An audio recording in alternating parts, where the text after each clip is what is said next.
Mas eu quero aplaudir vocês. Gente, essa série! Eu tô até agora em choque de tão maravilhosa. Que bom, que alegria. É muito felicidade ouvir isso, viu? Gente, é algo assim, nossa! E eu vi várias pessoas falando assim: "Ai, eu não consegui terminar, eu não consegui sair de frente da televisão sem terminar", mas eu tô, acho que apreciando com moderação, porque eu preciso assimilar aquilo tudo que eu tô vendo, eu não consigo ver tudo uma vez só, porque é tanta coisa. Bastante Que coisa. legal, Que que bom, legal, fico muito Cleide. feliz, muito feliz. Maravilhosa, falei: "Gente, Tarantino baixou nas pessoas? Lampião, sei lá quem foi que baixou, mas baixou". Essa referência ela é muito legal, porque só mostra como a gente vai de encontro, né, a um universo pop, mesmo que a gente não tenha colocado Tarantino em palavras em momento nenhum. Foi impressionante como veio, como está na obra, para além do que a gente se planeja às vezes. Foi um presente as pessoas nos referenciarem, quer dizer, Como referenciar o Tarantino o quando Tarantino. assistem o Cangaço Novo. Mas, bom, falando Tarantino, ele é uma inspiração? Vocês chegaram a pensar nele ou em quem vocês pensaram? Quem que é a inspiração de vocês? Quer começar? Pode dizer, o A profeta. gente assistiu um filme em 2012 ou 2013 que se chama O Profeta. E é um filme do diretor francês Jacques Tardieu. E ele conta a história de um rapaz super jovem, de 19 anos, que é preso por uma discussão com um policial. Ele é acusado de agredir um policial. E ele vive dentro da cadeia uma jornada incrível de amadurecimento, de humanidade. E ele é um personagem que você se identifica muito com ele, ao mesmo tempo que ele está se transformando num criminoso. E a gente achou isso uma questão central no filme extremamente interessante. O Baldo não é exatamente, né, um presidiário, mas o que a gente gosta de, pelo menos o que a gente tentou se espelhar nesse filme, é que é um cara tentando fazer parte. Ele está ali tentando encontrar o seu lugar dentro da cadeia para se manter vivo, então ele faz acordos com várias pessoas no filme, né? Esse que é a nossa inspiração, e a gente tentou trazer isso para o Cangaço Novo, mais especificamente para o Baldo, que é o pertencimento, da onde eu sou, quem é minha família, e sou, não sou nordestino, como que fica isso? Agora, é claro que nós somos bombardeados por, né, milhares de referências, somos cinéfilos de carteirinha, amamos o cinema brasileiro, amamos o cinema latino-americano, amamos o cinema norte-americano. E então, alguns filmes foram muito importantes, assim. A gente é muito fã também de John Ford, e tem um lugar aí do western americano que é muito belo, assim, e que a gente não tem como fazer o mesmo. Seria impossível querer achar que você vai fazer o mesmo. Mas nos motivou a encontrar esse lugar, né? Esse Nordestern que a gente acho que conseguiu. Pelo menos está todo mundo dizendo que a gente conseguiu. Sérgio Leone também é uma super referência para gente, não tem Sim. como, né? E tem dois filmes que eu acho que são contemporâneos que foram muito importantes. Um se chama Hell or High Water. Acho que chama A Qualquer Custo, a tradução em português. E fala da história de dois irmãos roubando bancos. Então, certamente a gente já estava no meio do processo quando a gente descobriu o filme, a gente falou, gente, Foi. a gente está dialogando com essa obra sem dúvida alguma. E Lampião, de alguma forma, também foi inspiração? Não tem jeito, né? Maria Não tem. Bonita, né? Agora são irmãos, aí o Lampião é Maria Bonita? É, É por aí. é, é mais ou menos por aí. Acho que agora o que tem uma coisa que na vida real os próprios bandidos se intitulam cangaceiros, né? Então não foi uma coisa exatamente que a gente não é a gente que está inventando, são eles mesmos. E a gente já aproveitou disso para poder trazer isso, dramatizar mais, deixar mais emocionante e ter tiro, porrada, bomba e um pouquinho de amor também, porque o drama é muito, muito bem-vindo. E falar de anti-herói, né, Cleide, é uma coisa sempre muito delicada, porque como é que nós vamos gostar dos vilões, né? Então a gente pensou, vamos fazer uma série que só tem vilão, que todo mundo é vilão de alguém, entende? Então, ora o personagem é vilão, ora ele é herói, ora você gosta, ora você desgosta. Eu acho que a gente tentou trazer essa complexidade. E não tem como a gente falar de Brasil, falar de cangaço, falar dessa complexidade e não pensar em Lampião e Maria Bonita. E nesse movimento em que ele existiu no Brasil, né, naquele momento. Para além das romantizações, Isso. todos nós sabemos que esse personagem ele entrou para a cultura brasileira e, com certeza, seus reflexos aparecem aqui. Enquanto mito, principalmente, né? É um lugar que mexe muito com o imaginário da gente e que a gente quanto mais você pesquisa, mais você entende e desmistifica. Eu acho isso muito bom também. E eu vi que teve, parece, o maior assalto dele ali do Lampião foi há 100 anos, 1922, né? E Eu não sei. depois saiu no New York Times uma matéria dele gigante, em 1936, uma coisa louca ali. E aí eu li um pouco sobre isso ali também. Aí eu fiquei pensando, vocês não são nordestinos? Eu sou de cultura nordestina, vamos dizer assim. Minha mãe é baiana, veio do interior da Bahia, de Tororó, e meu pai é de um distrito chamado Sucesso, no Ceará, no interior do Ceará. Que é um Olha, distrito de Crateús. É justamente uma cidade satélite, vamos dizer assim, é Crateús, que a gente usou como inspiração para criar Cratará. ai, que máximo, que legal. E que vocês acham? Vocês foram fazer pesquisa no Nordeste, nesse interior do Ceará, para ver como que estão as coisas? E qual que é a similaridade, qual que é a similaridade com o que a gente vê na série hoje? E quanto que mudou desde 100 anos de Lampião para agora, essa realidade dura e crua deles também, né? Mudou muito, né? Mudou Totalmente, bastante. totalmente. Seriam algumas coisas que a gente também encontrou na pesquisa, né? Lampião passa a ser essa figura internacional, se eu não me engano, como quando uma estilista brasileira ela pega o gibão, né? Ela pega as roupas dos cangaceiros e coloca na passarela.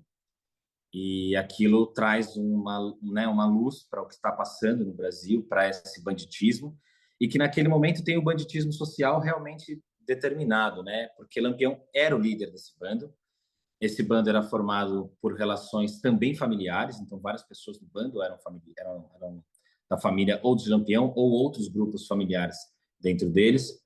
Eles eram errantes, itinerantes, né? Eles estavam sempre realmente vagando pelo sertão, ora recebendo ajuda, ora atacando comunidades e fazendas. E o que a gente viu na nossa pesquisa tem muito a ver com um movimento que aconteceu no Ceará em 2013. Então, naquele ano, a Febraban reportou que houveram 136 assaltos na modalidade domínio de cidades, que esse é o termo técnico, mas na modalidade de novo cangaço.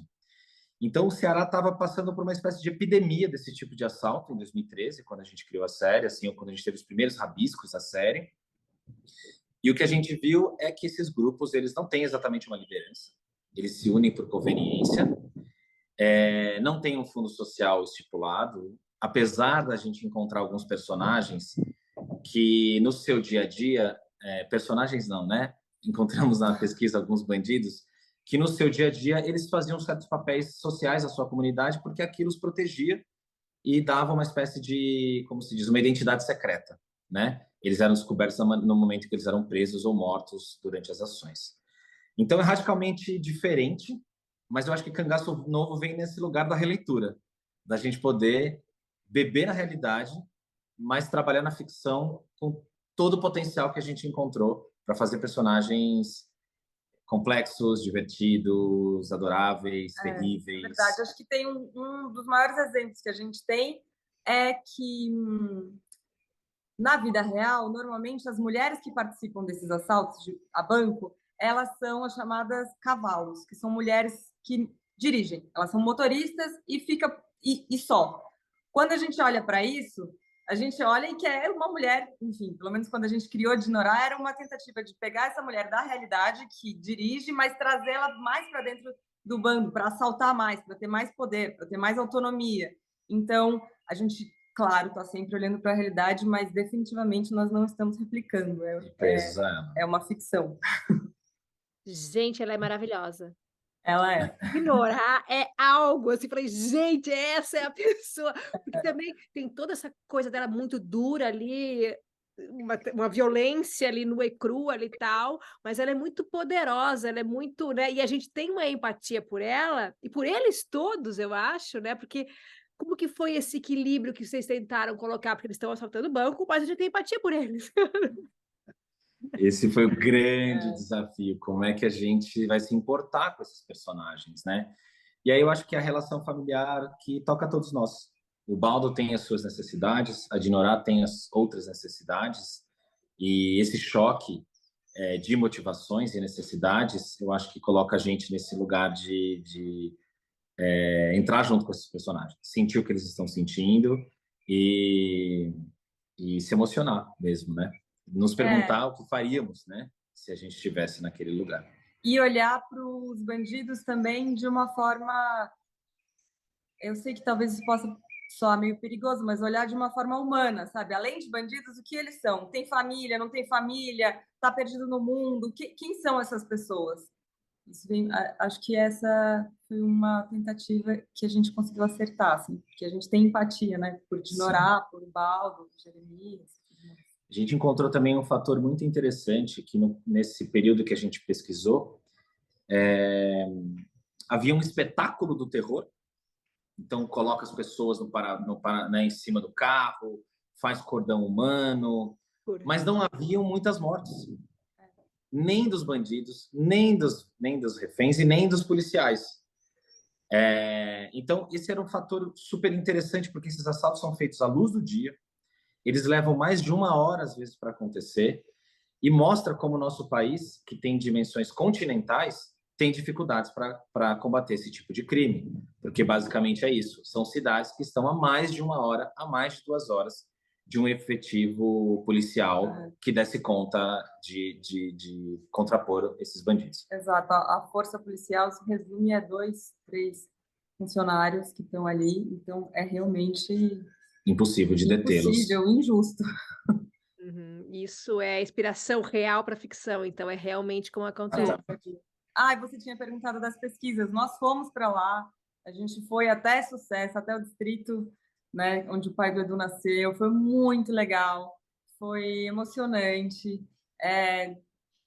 As pessoas, é um amor, as pessoas têm uma alegria de viver muito mais simples e talvez por isso muito elaborada, sabe? Acho que foi muito importante a gente ter ido. Foi toda a equipe de roteiro, eu, o Edu, o Fernando Garrido, que é o head writer, e o Eris Milgrom, e o Fábio Mendonça também na época foi como diretor, e foi muito legal mesmo.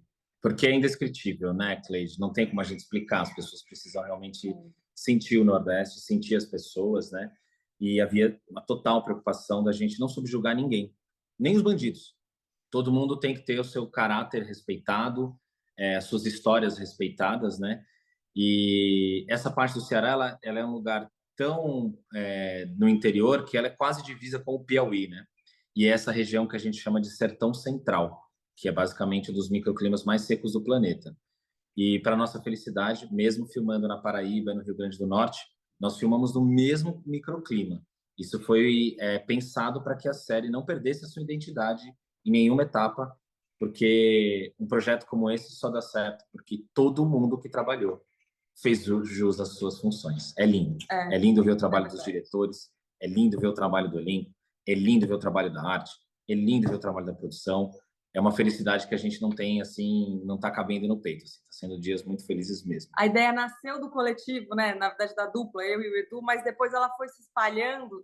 E esse amor coletivo pelo trabalho, para mim, é impagável. Assim. É um prazer muito, muito grande ter feito alguma coisa que não só eu e o Edu, que a gente tenha gostado, sabe? Isso é muito, muito legal. E outra coisa que eu acho que a gente foi muito assertivo também, a equipe de direção optar por atores majoritariamente nordestinos, porque isso traz gíria, trejeito, personalidade e muita verdade para aqueles atores, né? Para aqueles personagens. Então...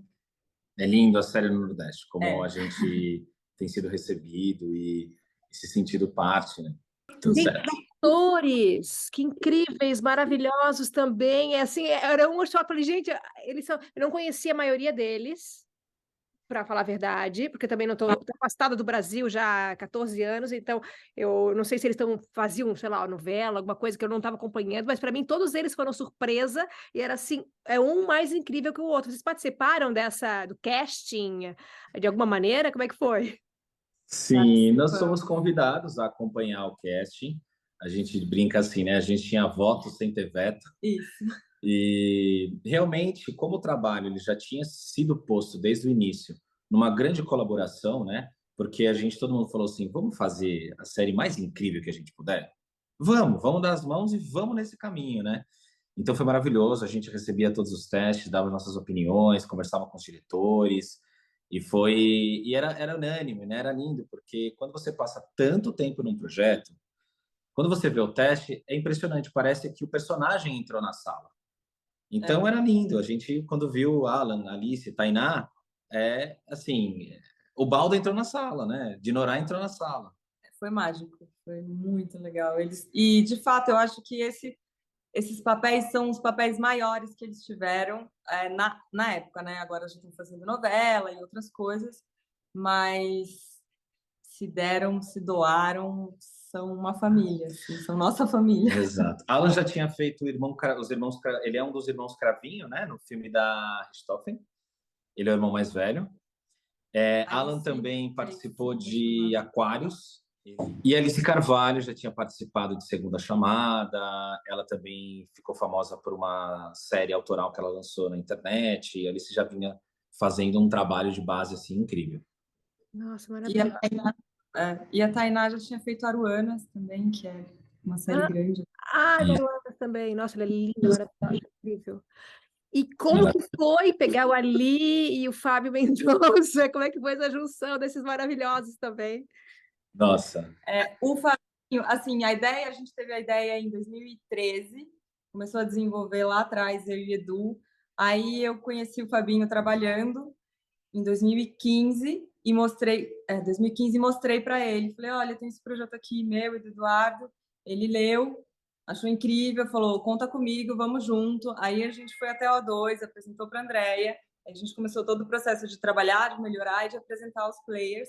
Até que em 2018 chegou a Amazon no Brasil. Aí a gente desenvolveu, vendeu o projeto para eles, alegrias mil, desenvolvemos. E quando o Ali chegou, a gente estava na pré-produção já.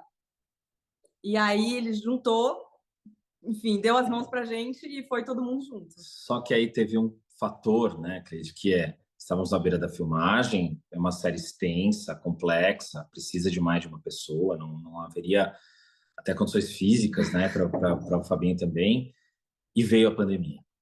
E aí a gente entrou, assim, num lugar muito difícil, sem perder ainda, vamos dizer, a fé, né? E nesse momento a gente também pôde continuar debatendo o projeto. Foi nesse momento que a gente pôde fazer o elenco com outra ideia e outra perspectiva. Tudo por Zoom. Foi uma loucura. E brilharam, né? A sinergia do Ali e do Fabinho tá na tela, né? Dá para ver como os dois diretores conseguem dialogar claramente com seus episódios, mesmo a gente entendendo que cada um também tem a sua visão, tem o seu ritmo. Enfim, foi, né, até me repetindo, mas todas as etapas e as equipes de Cangaço Novo surpreenderam positivamente. Isso é só por isso que o projeto acho que pode estar dando essa alegria, sabe? Porque todo mundo que entrou fez jus ao seu trabalho. Todo mundo pegou o projeto para si, sabe? De alguma forma, falou, é meu também. E isso Vamos não lá. tem preço. Assim. Isso é muita felicidade. Legal. E vocês filmaram, então, 2020, 2021, ali, durante a pandemia? 21, né? 2020 foi aquele momento mais terrível mesmo, então ficou paralisado. A não ser algumas atividades que poderiam ser feitas online, elas foram feitas. E sim, em 2021, sim, a gente foi começado a filmagem de Cangaço Novo. E o tempo total foi cerca de 8 meses no sertão, a equipe inteira filmando. 108 diárias. 100 e poucas diárias para esse trabalho. Muito sol, muito espinho na bota, muita água para beber, para se hidratar. Foi uma peleja. Mas agora está vindo, né, todo o resultado. Ai, Qual que tem tá. sido a resposta? Eu vi várias coisas na internet, as pessoas maravilhadas com a série, mas como que vocês têm recebido esse retorno? É impressionante. Para mim é impressionante. Eu sempre quis, sempre desejei, sempre imaginei, mas a realidade ela sempre surpreende, né? Ela é em tudo assim. Tá todo mundo falando, todo mundo gostando, as pessoas não estão parando de assistir. Nossa, parece que esses 10 anos que a gente teve cuidando, trabalhando, entregando, a gente está recebendo, sabe? Exato, exatamente o que a Mariana falou. Teve um post que eu adorei, porque a pessoa escreveu assim: eu queria ver uns tiros, umas cenas de ação, eu saí foi chorando. Eu vi esse E, post também. Eu vi antes de começar a assistir. E aí, quando eu comecei a assistir, eu falei, gente, é verdade. No primeiro ou no segundo episódio que eles vão na casa daquela família é o que segundo episódio. É o segundo episódio. lá e diz, aí assim, tanto que eu falei assim, eu preciso parar agora para assimilar isso tudo ali. E realmente tem de tudo, tem o amor, tem aquela coisa quente desses nordestinos, né? Tem o amor, tem a violência, tem tudo junto ali, é incrível. E no Brasil chegou a estar em primeiro também na Amazon. Estranhou. Exato, a gente só não entrou em primeiro no No primeiro primeiro dia, dia, né? No segundo dia a gente está no primeiro e desde a estreia a gente está sim, está acompanhando também esse carinho da internet e muitas pessoas dando esse carinho. Claro que a gente esperava muito da série, mas é como a Mari falou, quando você vê ídolos teus nossa. dizendo que gostaram da série, te dá até um...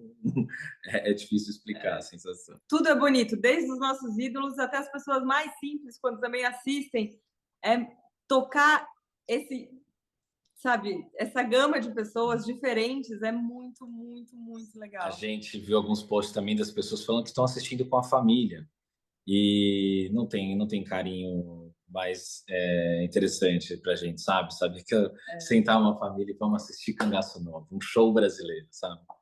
No Brasil, não, show, olha. E internacional, vocês estão tendo algum retorno internacional já? Já conseguem ver como é que o mundo está vendo vocês? A gente tem Sim, um site que a gente está usando que chama Flix Patrol, e lá dá para ter mais ou menos uma noção do que está acontecendo com a série. E a gente viu, por uma surpresa assim, muito grata, que a gente está em muitos países. Na África, a gente é top 1. exato, em mais de 10 países. É, E em 42 países, Cangaço Novo já esteve no top 10 na Amazon Prime Video, né? Então, esses dados eles são coletados por tráfego de internet, esse site faz essa leitura, eles não são dados oficiais dos players, que eles não divulgam, mas a gente está aparecendo em vários países e também recebendo material e críticas em vários idiomas. Então, a gente já viu matérias em alemão, matérias em inglês, matérias em espanhol. Então, a gente acha que a série vai ter, está tendo já uns seus passos fora do Brasil, e ela foi pensada para isso. Ela sempre foi vista como um produto brasileiro internacional, como uma série em que a gente pudesse realmente assistir, independente, inclusive, da sua cultura, mas visse que há uma cultura, personagens e pessoas extremamente interessantes e numa situação tensa do nosso Cangaço Novo. a gente sempre pensou em escrever sobre o Nordeste que a gente queria ver, sabe? Acho que tem muito disso. Sim, eu acho que há uma beleza imprescindível ao Brasil e ao Nordeste. E isso, às vezes, pode levar as obras a pensar só nessa beleza estética, né? E a gente queria a beleza humana. A gente queria os rostos das pessoas, os lugares, as locações, as roupas, de maneira em que as pessoas se sentissem identificadas, né? E não caricaturizadas, sabe? E muito para frente de Lampião, muito para frente de Maria Bonita. Aquilo está muito no passado. Existe, claro, mas existiu. Mas está lá no passado. Vamos olhar para frente. Esse lugar é incrível. O Nordeste é maravilhoso. Ele é diverso. Ele não é uma coisa só também. Então, assim, é um presente. Contar as referências internacionais do nosso Nordeste, né? Porque a gente tem a nossa Cidade de Deus, que todo mundo, quando fala cinema brasileiro, fala Cidade de Deus, né? Ainda hoje. E Mas a grandiosidade sempre. O Nordeste não é muito conhecido agora. Glauber Rocha, claro, mas ficou meio que no passado, assim, né? Acho que Bacurau. peraí, desculpa. Acho que o Kleber Mendonça ajuda muito a mostrar o Nordeste, né, atual, mas também é isso, ele é muito grande, muito São grande. muitos Tem muita coisa, é Nordestes, né? muito Nordeste. É particular, também chegou aqui e tal. Muito. E muito moderno, sabe? A internet está lá, aquilo ali não parou no tempo, não é uma bolha estacionada, né? Então, a gente queria mostrar isso também. E acho que essa cena que você falou, né, do episódio 2 é exatamente aquele sertanejo que chega vestindo gibão e que é uma roupa utilizada até hoje, porque ela é o que é. É necessário para cavalgar entre os espinhos, entre a mata fechada. É uma ferramenta do dia a dia. Mas você vira ao lado, a filha do sertanejo está ouvindo música num celular conectado à internet e vivendo a contemporaneidade, né? Então, eu acho que é isso. O Nordeste, ao mesmo tempo, mistura vários tempos, né? E o tempo do coronelismo também, né? Que ainda... A briga política, o crime que muitas vezes financia campanhas políticas, eu acredito que tem um pouquinho de tudo, assim. Exato. As terras, né? O jeitinho para conseguir as terras, né? É incrível, tem tantas camadas, é uma camada em cima da outra que vai aparecendo com o tempo. Você achei muito, muito incrível. E todo mundo quer saber também quando que vem, porque as pessoas vão terminar de ver a primeira temporada, mas querem saber da segunda também. Eu adoraria, estamos com vamos certeza. Perguntar para a Gilvânia, vamos perguntar para a Dinorá. A gente está falando para a Gilvânia fazer uma garrafada, uma simpatia. Eu acho que o retorno das pessoas, né? A gente também vê nas redes sociais todo mundo se perguntando e a gente está aqui também se perguntando. Desejando muito que a gente continue essa saga. A gente sabe que a continuação sempre depende de audiência, de dinheiro, né? Mas assim, na cabeça, nas ideias ou no papel, já tem uma continuação? Muito. Muito, essa é só a tem primeira temporada. Tem muito, assim. E eu queria destacar, inclusive, a coragem, né, da Andréa Barata Ribeiro, da Malu Miranda, da Amazon, dos executivos que ao ter contato com o projeto, né, embarcaram nessa família e nos fizeram ser família, no sentido de vamos batalhar por essa conquista, assim. Então, eu acho que a vontade de todo mundo é, obviamente, ter uma continuação, e a gente tem muita história para contar, mas muita mesmo. Só ficou a linha aberta para a perguntinha. Você falou dos países da África que está em primeiro. São os países de língua portuguesa? Angola, Moçambique? Não só língua portuguesa. Não tem só. Angola, tem Moçambique, mas tem Togo, tem Costa do Marfim, que eu acho, não sei se fala português ou não. Não fala português. Não, né? Tem Cabo Verde, talvez. Burkina Faso. Sim. Tem... Dá para resgatar essa lista. Se você quiser, a gente te passa, inclusive, em detalhes. Exato. E eu acho que o interessante que a gente coloca é o protagonismo negro de Dinorá, de Gilvânia e da série inteira, né? E eu acho que a gente conseguiu mostrar a nossa diversidade de um jeito tão familiar. Isso é o Brasil, né? Compartilho, acho que isso porque, não sei se é porque a minha família é assim, essa família grande, diversa, miscigenada, de vários estados, né? E eu acho que a série, nesse sentido, pode abraçar muitas culturas, assim como a nossa. Agradecer muito vocês e, olha, maravilha, parabéns, assim, porque foi incrível, realmente foi uma surpresa, assim, incrível, consigo ver, e cada vez continua surpresa, assim, sabe? Aquela coisa de, as cenas de ação são algo, assim, que tu olha, gente, Brasil fazendo isso, que maravilhoso! Que maravilha, alegria. O Fabinho Mendonça fala muito sobre isso, que são cenas de ação brasileiras. A gente não está tentando fazer uma coisa hollywoodiana, ainda que seja grandioso, mas a gente está tentando fazer o nosso. Eu concordo muito com o que ele fala e repito aqui. Obrigada. Parabéns, esperando a segunda temporada. Obrigada. Tchau. Tchau.